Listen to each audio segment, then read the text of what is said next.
Welcome back to the channel, guys. This is Jared at 3C's Recreation. This is that 2023 Beta Cross Trainer that we chose to keep here at the shop. We got 5 of these bikes in last week. 3 of them are already sold, so I'm kind of stealing out of inventory, but that's okay. We're gonna get this bike fully built. We just pulled it out of the crate. That's why it's still in the bubble wrap. We gotta do the skid plate, the battery, do the full PDI. There are a couple things on these bikes out of the box that we need to check and I wanna go over with you guys. So whole purpose of this video is if you just took a Beta Cross Trainer home, it's in your garage, you haven't ridden it yet, I'd love for you guys to do what we're gonna tell you guys to do next. So there is a tech tip on the throttle cable. We need to make sure that that's routed correctly. And then the oil injection line on this one, I wanna modify it and move it a little bit. So if you have a new cross trainer in your garage, stay tuned, let's get into it. Okay, so we went ahead, we got the handlebars on now, the bubble wrap is out of the way. And this is that tech tip that Beta has sent out regarding the throttle cable routing. So right here you can see the throttle cable is on the outside of the front brake line, and it's also on the wrong side of the clutch line. Let me pull this little handlebar wire out of the way. So you can see right here that this is on the wrong side. We have a cross trainer right next to us here. This one's brand new and it's been done correctly. We have rerouted this cable to be on the inside. You could see if this line was on the outside, there'd be no room for it and it'd be pulling on it.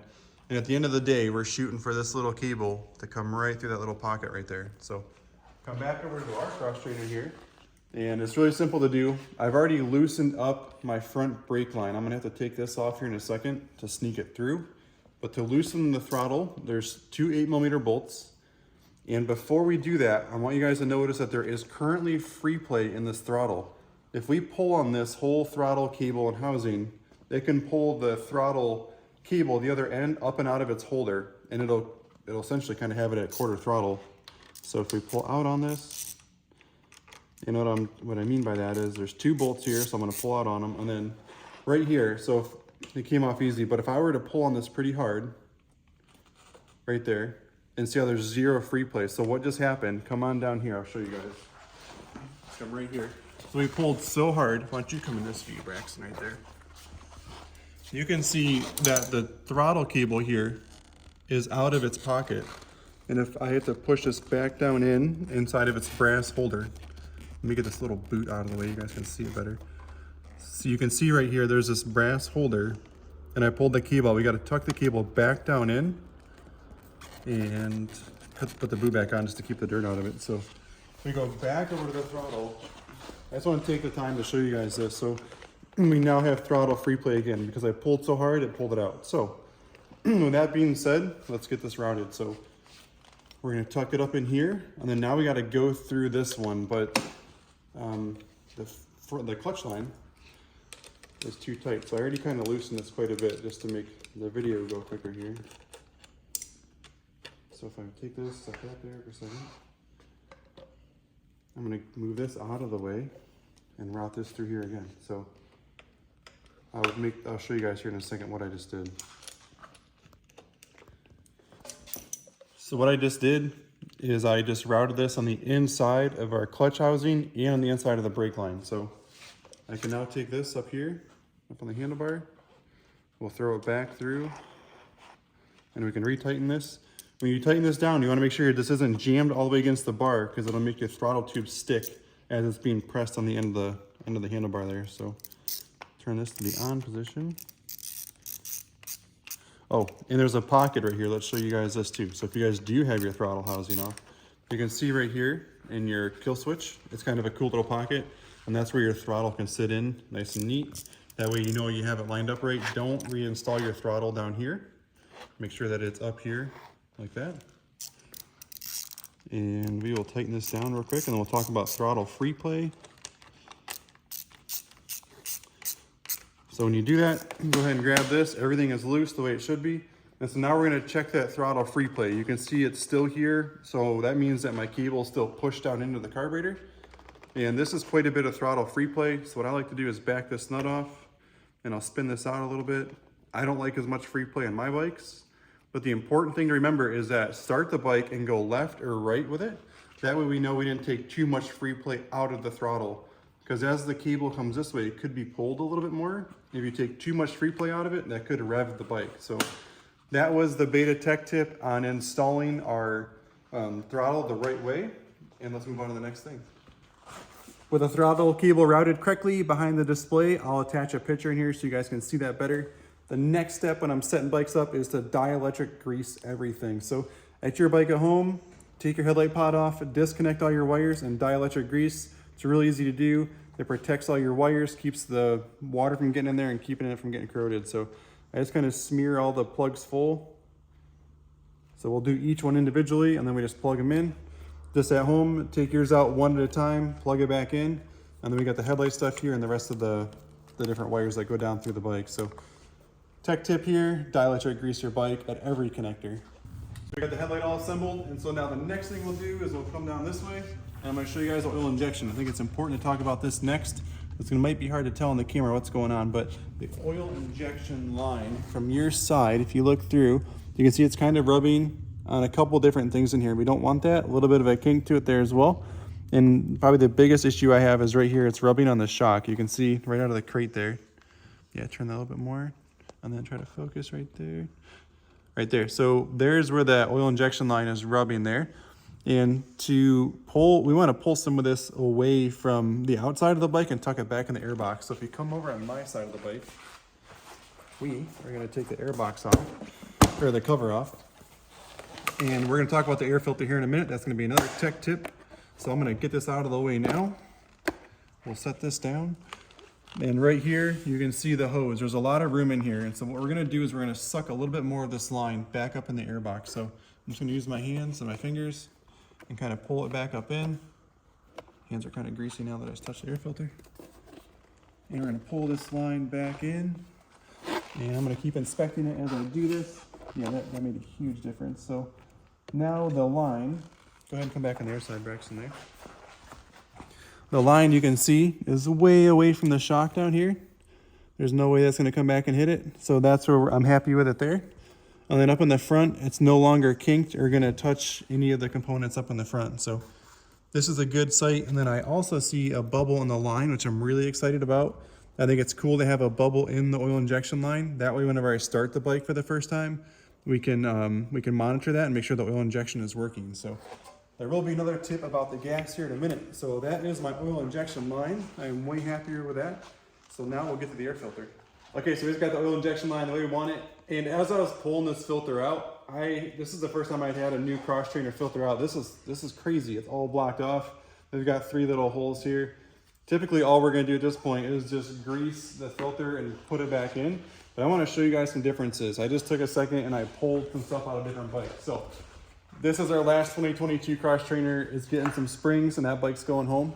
And this right here is what the cross trainer airbox looks like. This is the older style where it's a center mount. So this is how open the old cross trainers were. This filter right here, it's super dirty. I'm not going to show you the other side of it. This is out of my dad's bike. This is a 4-stroke air filter, so it's got the backfire screen in it. And then this one is out of a 200 2-stroke. So this is what the back side of it looks like. So look at the difference between a standard RR model and the cross trainer. So we're going to take this 200 air filter cage and try to plug it into this XTrainer real quick. So let's shoot over here.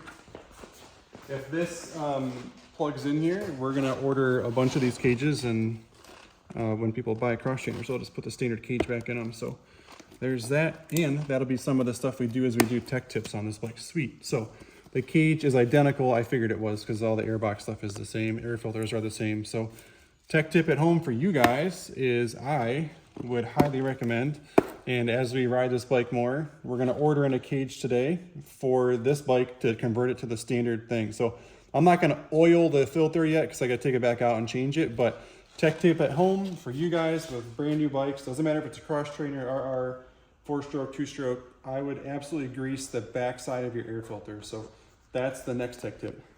So every 2-stroke here at the shop always leaves, the first tank is going to be pre-mixed. I always want to make sure that the oil injection system is working if it is oil injected bike. So what we're going to do is, I don't have a ton of it mixed up. I'm actually stealing this from Braxton's YZ85. This is his race can. So I'm going to steal this gas, we're going to put it in there. Most bikes I do 1 gallon of premix. That way the customer can go home, ride it for a little bit, monitor it, make sure it's working. I also do the test here at the shop. The test for me is really simple. If there is a bubble in the line, I just watch that bubble trickle all the way through. I know it's doing its job. but I still like to send the customer home with some premix. So all we do is take the gas cap off. Oh, side note is I would rip this off immediately. So if you have a Beta at home, get rid of this. This is a check valve. So if you tip the bike over, it's supposed to keep the gas from coming back up and out. Problem is this will fail and it sticks shut. So what it's doing is if this is stuck shut and you're using gas, it's creating a vacuum inside of the tank and it's not good. So also inside of here, when you guys are removing this, there's an O-ring inside of here. So I'm just gonna dig it out. We're not gonna use it. So if you just removed the green piece and did not get the O-ring, eventually that O-ring is gonna shrink and fall off and fall down in there. And you're gonna wonder why you have that. So little tech tip for me is get rid of this thing. Every bike I sell, if you've bought a bike from me, you've never had that. So we had a couple fail and it ruined people's rides. So we're gonna fill it with gas and we'll move on to the next tech tip. Next thing for you guys is removing the front wheel on the Betas. So most bikes just have the normal nut in the side, you pop it, you pull the axle up. Cross trainers are a little bit different. It's a threaded axle rod. And we are gonna run, I had built these wheels for that 390 that I was gonna race. But with that bike selling, I kept the wheel set. So we are gonna put my wheels on this bike and keep these ones brand new for whoever buys this. So with that being said, you can run every wheel from a normal RR on a cross trainer. So if you're on a cross trainer and you're on a form and there's a set of wheels for sale, you should buy them because they will work. It's just gonna be different spacers. We are gonna transfer the spacers from this one, or from the cross trainer set into this hub. That way it does work. So to remove this, you need your Beta toolkit. And the first thing I'm gonna do is just loosen the jam nut. It's just a hex head. I think this is a 6, so I used this 6 right here. And then inside of this Beta toolkit, this comes with all the bikes, but in the cross trainer kit, you're gonna end up with this. And this is what slides in the end of the axle right here, and that's gonna let us unscrew it. It is a 14 millimeter, and I like to use a 6-point socket. Fits on there perfectly. And we're just gonna take this off, and we'll crack this one loose. And at this point, we pretty much unthread it all the way out. It's really simple on the cross trainers to remove the front wheel. They have different spacers because the axle size is smaller on the cross trainer. So I wish there was a way that the axle could have been the same size. That way the spacers are the same, but you can kind of see that these spacers are flatter, and that's why we're gonna swap the spacers. But this is essentially how to remove a front wheel on a Beta cross trainer. You do have to get your toolkit out and grab this. And then it's just a reverse process from here. I'm gonna swap the wheels, I'm gonna slide it back in, and then we're just gonna thread it in, we'll tighten it up, and then we're gonna tighten our jam nut. So that's how to remove a Beta front wheel on a cross trainer. The last thing I want you guys to do at home on your Beta cross trainers is to adjust the suspension. So from the factory, the clickers are kind of all over the place. In some of the other videos, I've touched base on that. So the Beta cross trainers just have rebound and the forks. So up here in the top is your rebound adjuster. On the 2023s, it is 12 clicks from fully closed. And whenever we're talking fully closed, we're turning it clockwise all the way in, and then we're gonna count the clicks on the way out. So rebound is here on the forks. So we're gonna do that. And then on the shock, we only have high speed compression on the shock. So on the top, this is gonna be 15 clicks out from fully closed. And then the rebound on the shock is on the bottom, and that's gonna be 10 clicks out from fully closed. All of these numbers are gonna be in the Beta manual. We're gonna set this up here in a minute. We'll do all that. And then the last thing for you guys at home is just to go through the fluids. Make sure it's got coolant, pull the cap off, look at it in there. Make sure it's not to the bottom of the neck. You don't want it that high, but it can't be below the fins. You want the coolant level just above the fins. The cross trainers do have a bleeder screw where the normal RR models do not. So on the left radiator, there is a bleeder screw. So if you're trying to fill the coolant, you can pop this loose, and if coolant comes out, we're topped off on this side. And then the last coolant, or the last real fluid on these bikes is gonna be the gear oil. Make sure you have 850 cc's in this bike. This is way too low for if you're using the check plug. Do not use that to check actual level. All that check plug is there for is just to let you know that there is oil. So if you unscrew that and oil comes out, that's a good thing. Do not let the oil drain until it's level with that. When you're doing your oil changes on the Betas, you have to physically measure all the oil and dump it in according to what the manual says. It's per bike. And then I also fill the oil tank. So make sure you do that. I use the Motul oil still. Beta is recommending the Liqui Moly. This is the Liqui Moly here. I'm still using the Motul. It's been really good to us for 10 years. So this is what all of our race bikes are gonna get moving forward, is we're gonna continue to use the Motul oil. So I hope this video is helpful. I am Jared from 3C's Recreation. This was my quick setup tip on a brand new Beta cross trainer. If you have a 2023 and you're looking for parts, give us a call. I'd love to be your parts dealer. Enjoy the ride.